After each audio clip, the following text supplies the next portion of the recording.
Bet she wears that thing to feel like Rambo. Derek's cruel laughter echoed through Murphy's diner as he pointed at the Navy SEAL trident attached to the wheelchair in the corner.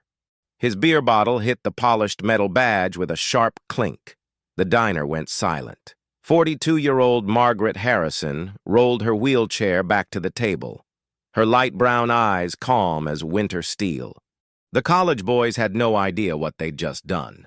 Margaret's fingers unconsciously moved to the trident on her wheelchair's side.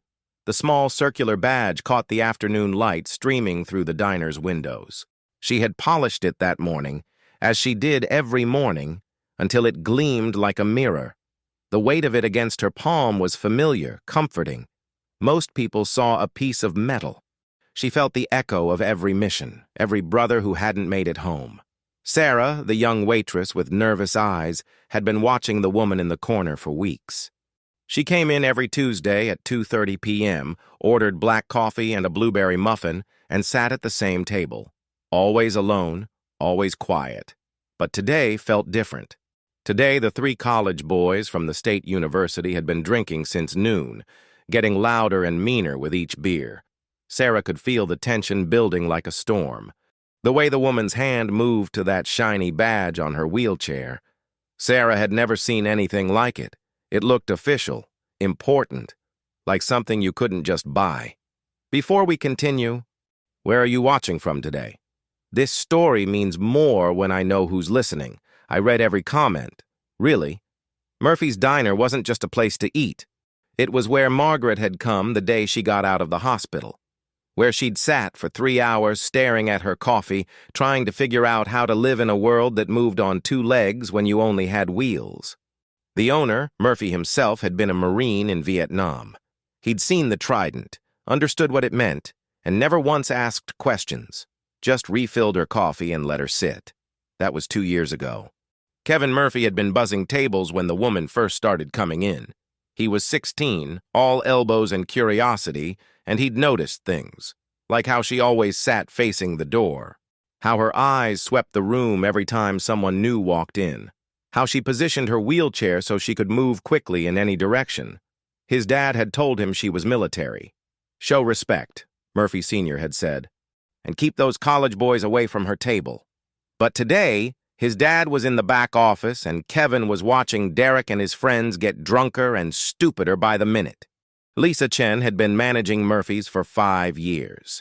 She'd seen all kinds of trouble walk through that door, but something about the woman in the wheelchair made her want to protect her. Maybe it was the way she carried herself, straight-backed, alert, like a soldier. The college boys were becoming a problem. They'd already made 2 families leave with their loud talk and crude jokes. Now they were staring at the disabled woman like she was their next target. Derek Thompson was everything college money could buy: expensive clothes, entitled attitude, and the firm belief that the world owed him entertainment. He was pre-law, president of his fraternity, and had never been told no by anyone who mattered. The woman in the wheelchair bothered him. Not because she was disabled, he wasn't that crude, but because she was ignoring him. Every other person in the diner had looked away when he and his friends got loud. She just sat there, calm and unimpressed. That military badge on her chair was probably fake anyway. Everyone knew they didn't let women into the real special forces. When Derek and his friends stood up and walked toward her table, Margaret felt her training kick in. Assess the threat, count the exits, note the civilians. 3 college boys, drunk but not dangerous, loud but not lethal. The kind of challenge that required patience, not action. She'd faced down armed terrorists in foreign compounds. She could handle entitled college students in a small-town diner. Kevin watched Derek approach the woman's table with growing dread.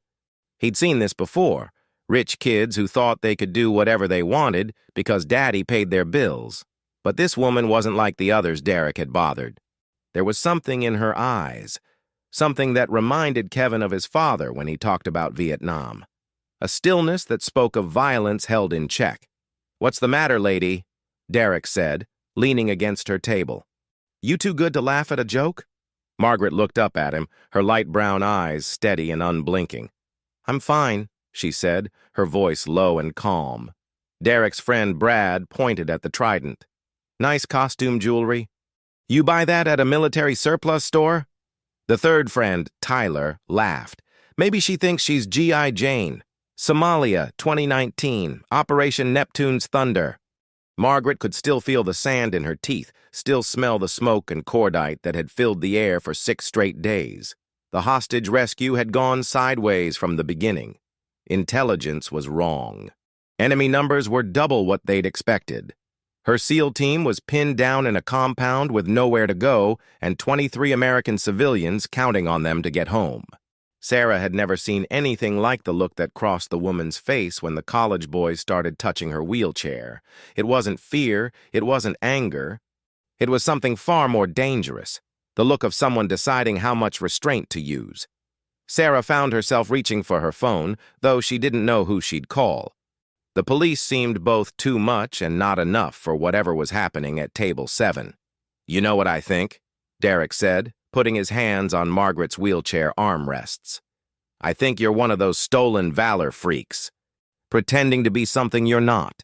Before Margaret could respond, Derek gave her chair a hard shove. The wheelchair lurched backward, and Margaret's coffee mug crashed to the floor, shattering and sending hot liquid splashing across the tiles. Margaret looked down at the broken ceramic, then back up at Derek. She said nothing. Her silence was more terrifying than any threat. Every morning for 2 years, Margaret had followed the same routine. Polish the trident, check the wheelchair's mechanisms, drive to Murphy's Diner, sit at the same table, order the same coffee. It wasn't about the coffee. It was about proving she could still be part of the world. That she could sit in a public place, alone and unafraid, even when people stared at the chair, at the prosthetics, at the badge that told a story she never spoke aloud. The trident wasn't decoration. It was a promise. To the men who'd served with her, to the families who'd lost sons and daughters, to herself. Kevin had been around military people his whole life. His father, his uncles, half the customers who came through Murphy's doors. But he'd never seen anyone handle disrespect the way this woman was handling it. She wasn't getting angry. She wasn't defending herself. She was just waiting. Like she knew something the college boys didn't. Like she was giving them a chance to realize their mistake before it was too late. Staff Sergeant Mike Torres was home on leave, trying to enjoy a quiet lunch before heading back to Camp Pendleton. He'd noticed the woman with the trident the moment he walked in. You always recognized your own. When the college boys started their harassment, Torres felt his jaw tighten. When they shoved her chair, he stood up. He'd seen enough. He walked outside to make a phone call. Master Chief, Torres said into his phone, standing on the sidewalk outside Murphy's Diner. This is Staff Sergeant Torres, 2nd Marine Division. I'm at a situation here. 3 civilians are harassing a disabled veteran. He paused, watching through the window as Derek and his friends continued their assault. Sir, she's wearing a trident, a real one, and they just put their hands on her. The voice on the other end of the line went cold. Address, Marine. Through the diner's window, Margaret saw the young Marine on his phone. She recognized the posture, the tone, the careful way he was speaking. She'd made similar calls herself, back when she had the authority to summon storms. A small part of her, the part that remembered being Master Chief, the part that remembered command, felt a familiar warmth. The Brotherhood never left you, even when everything else did. Derek was enjoying himself. The woman hadn't said a word since he'd pushed her chair. She just sat there, taking it, proving his point that she was all costume and no substance. What's the matter? He taunted. Can't fight back? I thought you tough military types were supposed to be all about that warrior spirit. His friends laughed. The other customers pretended not to see. Derek felt powerful, in control. He had no idea that 8 miles away, 2 black SUVs had just left the Naval Special Warfare Base, driving fast and running silent. The rumble started as a distant whisper, then grew to a roar. 2 massive black vehicles pulled up to Murphy's Diner with the precision of a military operation. Every person in the diner turned to look. Even Derek stopped talking. 8 men stepped out of the SUVs. They weren't in uniform, but there was no mistaking what they were. They moved like wolves, silent and deadly, their eyes already scanning, assessing, targeting. Master Chief Carlos Rodriguez had served with Margaret Harrison for 6 years. He'd watched her lead men into places that would have broken stronger soldiers. He'd seen her make decisions that saved lives and end missions that should have been disasters. When Torres called to report harassment of a SEAL with a trident, Rodriguez knew there was only one woman it could be. Master Chief Harrison had been the first female SEAL to earn the trident in combat. She'd also been the last one to lose it the same way. The 8 SEALs surrounded Derek's table without a word. Their presence filled the diner like a physical force, making the air thick and electric. Rodriguez stepped forward, his voice carrying the authority of 2 decades in the world's most elite fighting force. "Gentlemen," he said, his tone conversational but his eyes deadly serious. "I understand you've been entertaining yourselves with one of my people." He gestured toward Margaret, and his voice changed, becoming louder, clearer, meant for every person in the diner to hear. "This is retired Master Chief Margaret Harrison." She was the first woman to earn the Navy SEAL trident in combat operations. She was also one of the finest warriors I've ever had the honor to serve with. Rodriguez told them about Somalia, about the hostage rescue that had gone wrong from the beginning, about how Margaret's team had been trapped in a compound with 23 American civilians surrounded by enemy fighters. "They threw a grenade into the room where her team was taking cover," Rodriguez said, his voice heavy with emotion. "No time to throw it back, no time to run. So Master Chief Harrison did what only the bravest among us would do." He looked at Derek, who had gone pale and shaking. "She screamed for her men to get back, and she threw herself on that grenade. She used her own body to shield 6 Navy SEALs from the blast." Petty Officer Williams, a SEAL with burn scars on his left arm, stepped forward. "I was in that room," he said, his voice thick. "We all were. Every single one of us went home to our families because of what she did. That blast took her legs. She traded them for us." Margaret looked around the diner, at Sarah, the waitress, tears streaming down her face, at Kevin, standing at attention despite his civilian clothes, at Lisa, the manager, covering her mouth in shock, at the other customers, silent with respect.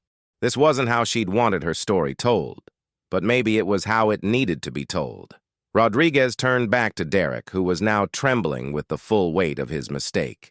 "You are going to stand up," Rodriguez commanded. "You are going to apologize to Master Chief Harrison for the disrespect you have shown her and the trident she earned with her blood. And then you and your friends are going to leave and never come back." Derek stood on shaking legs. "Ma'am, Master Chief, I'm so sorry. We didn't know. We were just—" Margaret looked at the broken young man and felt something she hadn't expected. Pity. "You saw this chair," she said, her voice carrying across the silent diner. "You saw these legs. You saw them as weakness, something to mock." She looked down at her prosthetics, then back at Derek. "These aren't signs of weakness. They're proof that my entire team came home alive. It's a price I would pay again without hesitation."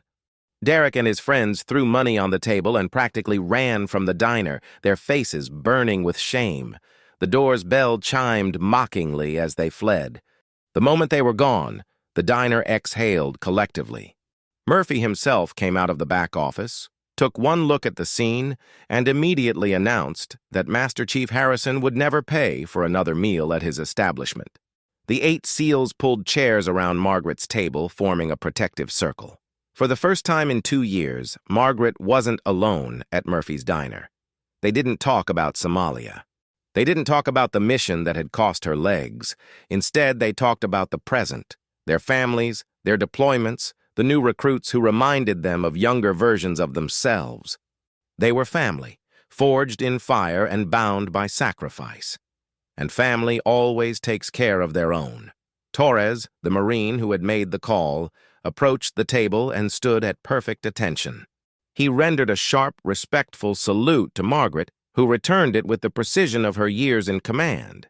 The other customers began to applaud, slowly at first, then with growing enthusiasm.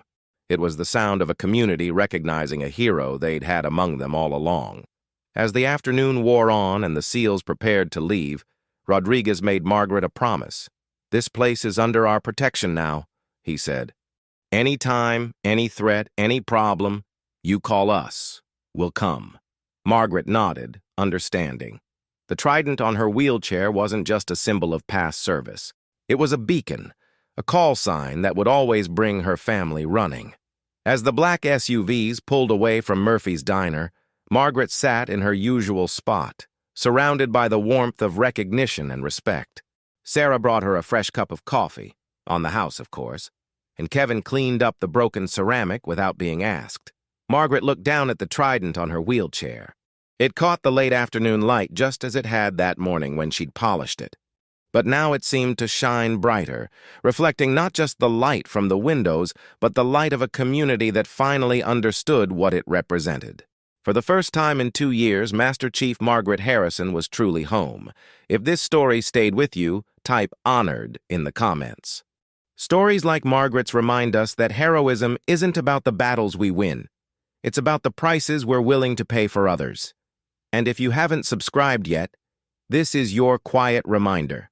Thank you for being with us. Leave no one behind. It's not just a motto. It's a promise that echoes in diners and coffee shops and quiet corners of America, wherever the Brotherhood gathers to protect their own.